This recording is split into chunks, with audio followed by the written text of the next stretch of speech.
the program that we have developed is called Healthy Family, Healthy Relationship. So before I go to there, I will explain a bit of a brief history of where we came from and what is our mission, vision, and values.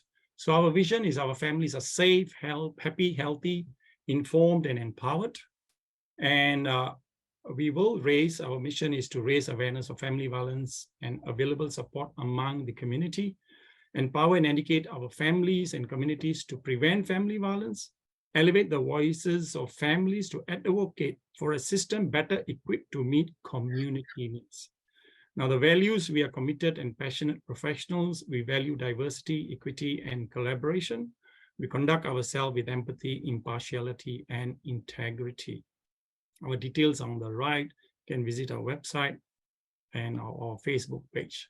Now, before we go there, I also like to acknowledge the traditional owners of the country throughout Australia and recognize the continuing connection to land, water, and communities. We pay our respect to Aboriginal and Torres Strait Islanders cultures and elders, both past and present. Now, just a slight warning, some of these contents that are in this presentation might be confronting or disturbing. So sometimes words and images can cause sadness and distress or trigger traumatic memories for people, particularly survivors of past abuse, violence, childhood trauma, etc. So if for some people, if these responses are overwhelming, there's always services like what mentioned by Oliver in Tasmania, they are there. Of course, the lifeline number is there. Now, the identifying of the needs, when this program started, I'm originally from Singapore, did social work there, counseling on and all that. And we used to talk about domestic violence way back like 30 years ago. And they set up a family court in Singapore. And then when I came here to Melbourne, got involved in the interfaith space. And then we were invited as faith leaders to attend a challenge family violence program, which the government wanted to engage community faith leaders and community leaders to bring the message into communities. So it was a 3 years partnership project targeting these 3 LGAs with Casey Cardinia Danino. The aim was to train faith leaders to create awareness in family violence. So throughout that years, we worked with other professionals and a resource material was developed. It is on the City of Greater Dandenong website. You can get it from there. And this project at that time was funded by the Victorian Government Department of Justice to the LGAs, local government areas councils. Now, these are some of the faith leaders. Not all were present on the day we were launching it, when we launched the resource material for all faith. And this material come in various languages. And this was a little video. I hope we can play. Every faith leader had a video done on them to talk about family violence to their own community. So there were different faiths. So I'll now just ask you to just watch this video. This from the Sikh perspective.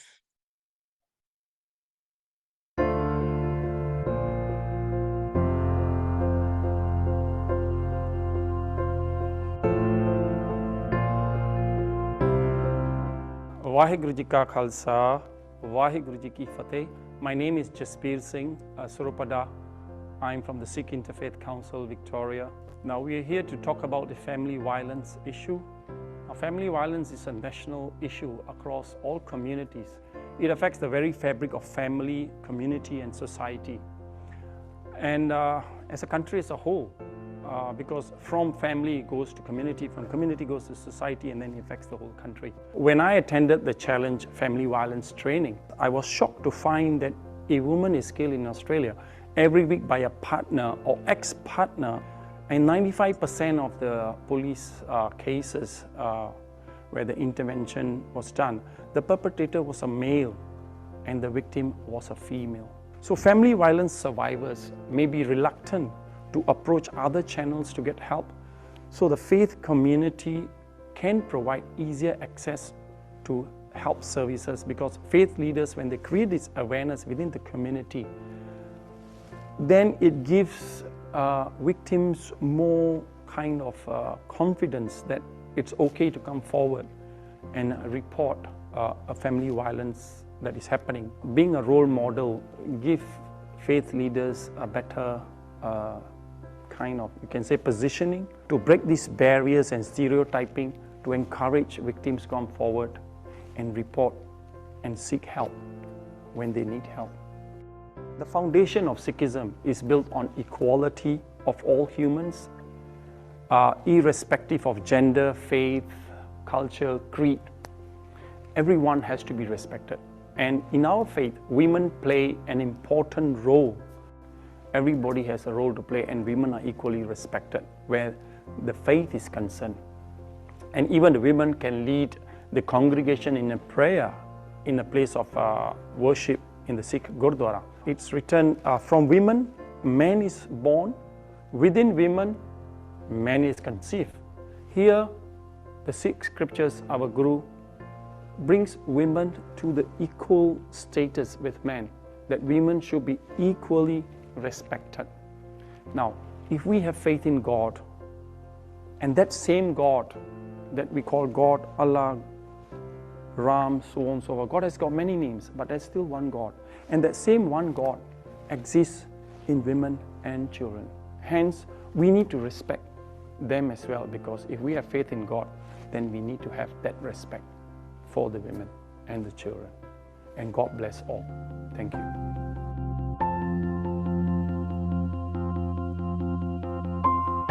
Okay, so after completing this project, I went down to the Sikh communities, Gurdwaras, to try to, get some PowerPoint and present the awareness. Of course, initially there was a bit of pushback, like what mentioned, some people were uncomfortable. And of course, like one of the participants said that why it's all about women, what about men? So men a bit felt that, he's trying to champion the women only and not the men. So it was kind of a challenge to maneuver that and explain. And when I brought out the statistics, and of course, when we use our scriptures to challenge them that equality need to be done, and I'm only doing this based on the statistics, and the statistics shows that more women are being affected by family violence. At the same time, not discounting men also do get abused. That's about 5%. And recently, there have been a bit of a rise. I'll show you the data later. So after that, after doing every workshop, I get somebody approaching me asking for help, mostly women. I had some men approaching me, and then I started referring, but I had no organization which was related to family violence. The Sikh Interfaith Council of Victoria was more for interfaith work. And that's when we got registered, the Australian Sikh Support for Family Violence on 29 November 2015. The whole idea is to create the awareness of family violence within the Australian Sikh and cross-cultural communities to prevent, respond, refer, provide support to individuals and families experiencing family violence. Now, this is one of the resource material that was created from the Challenge Family Violence Program. And the important part we put down there was spiritual abuse. We have heard of many other abuse, be it psychological, social, verbal, sexual, emotional, physical, economical, but the spiritual part sometime at that time was not talked about much. So using religious or spiritual belief to justify violence or denying a person to practice a particular religious belief is also considered family violence. And these resources are available in various languages on their website. And they have it in Punjabi, Hindi, Dari, Arabic, so on and so forth. Now, the history, initially we developed this program to support healthy relationship in the Sikh community. So we had some funding back in 2018 from the government to work with Women Health Southeast, which is a big organization that works mostly for women, to develop a program framework using the intra-faith lens. Now, further work has been done because we wanted to make it more refined of how, because initially I developed it, but then we got this funding to put it into a framework. And after that, we found that still more work need to be done. So myself and Taylor worked together to further refine it and made it culturally safe for our diverse communities.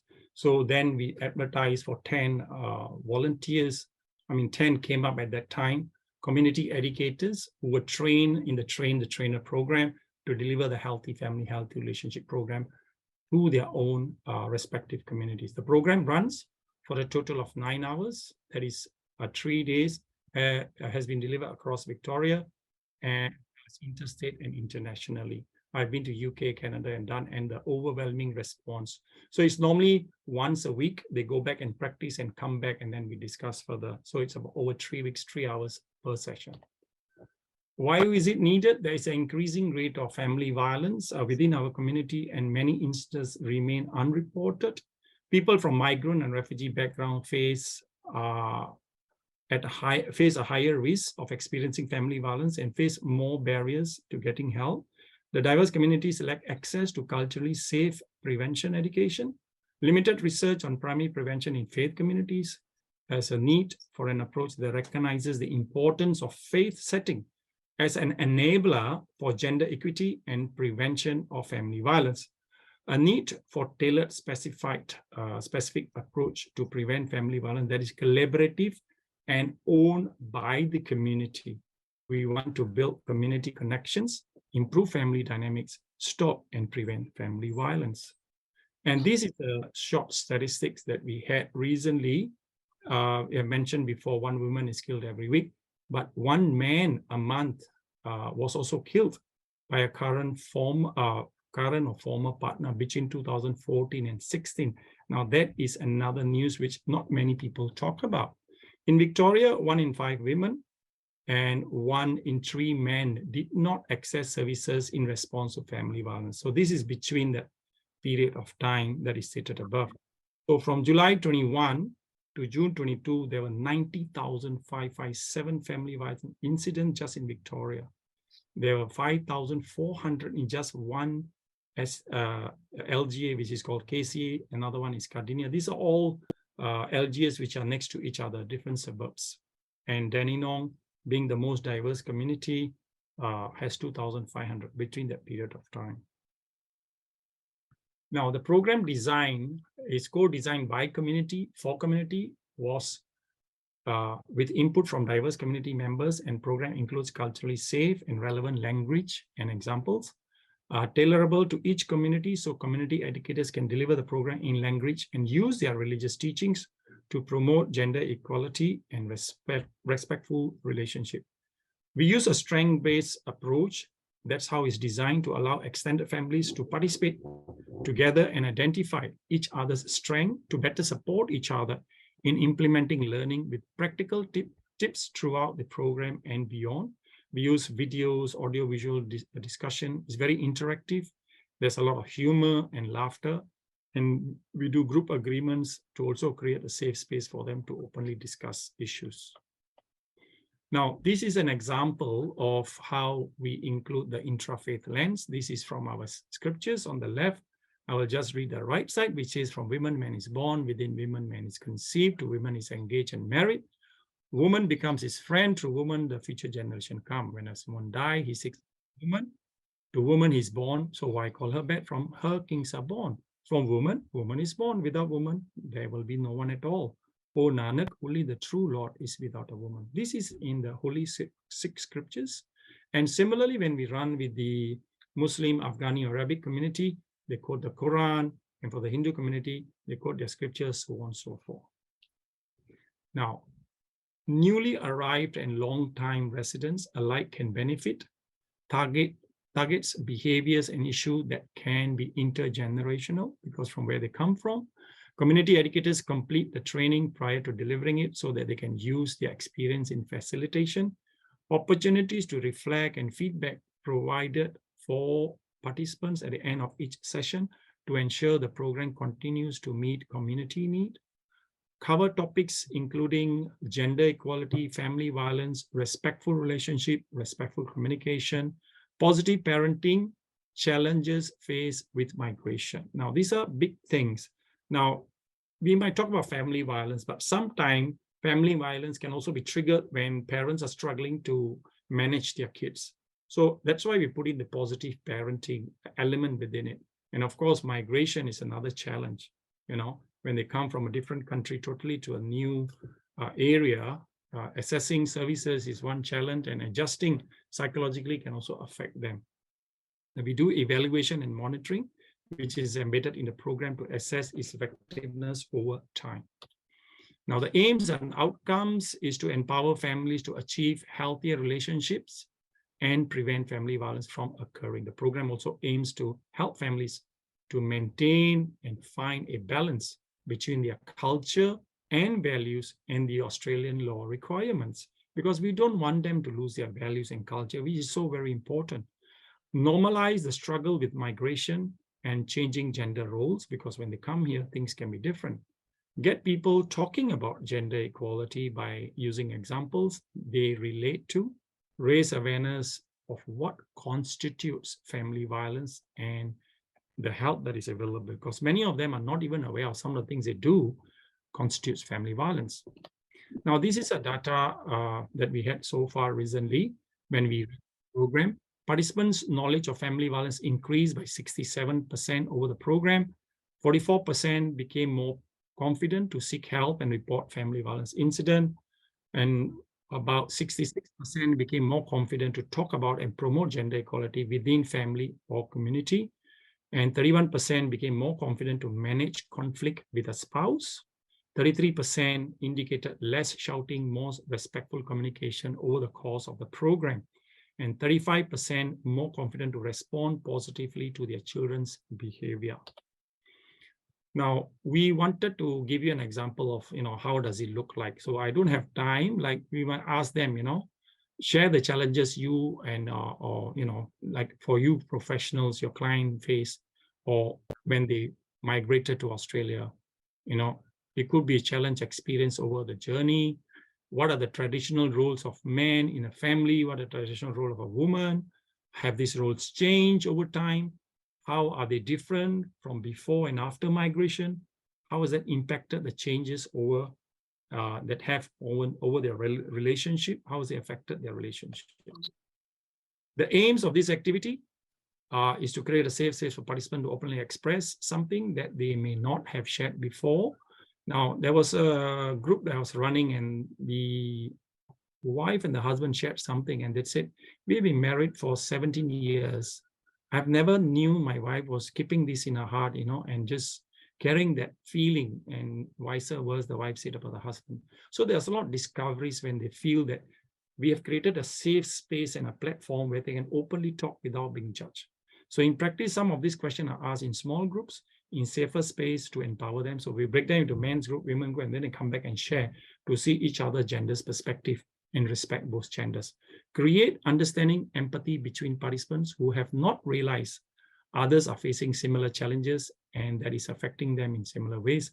Get participants to identify typically traditional roles, how they've changed over time and what caused the change, and how the change in roles impact them, their spouse and family members. Now, we also have this support for men we have started.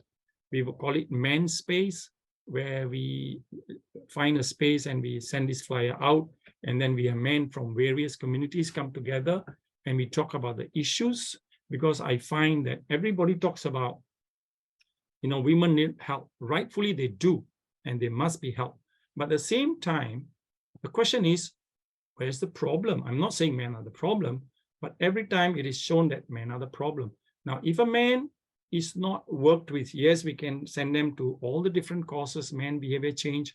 I run a program called Dads Do Matter with Anglicare Victoria, where I work, where I get men coming in from corrections, drug court, so on and so forth. And they're always ventilating their anger because they have never given a space to ventilate their frustration of what has happened. For a man to lose his family is basically losing his own kingdom. When I say kingdom, I'm not saying that he's the boss, he's the king. No, for him, that's everything. If you take away his family, there's less motivation to change. So he has a lot of frustration. So we have to work with them. And again, culturally, from the country they come from, their upbringing, it's nature and nurture, how this has affected their mindset can really impact them badly. And we know that suicide among men in Australia is high, So we need to talk about men also. Men are important. If we work with a man, he can go back to the family where possible is safe, and the family can still flourish. So our job is prevention, to keep families together from breaking up. So when we provide the man space, it's very important space for the men to have their say and their voice heard. Because if we don't, there's nothing stopping this man to repartner, and the second circle of violence starts again. So that is where we try our best to help our community as much as possible, and we are always learning. So thank you very much. That would kind of conclude my presentation.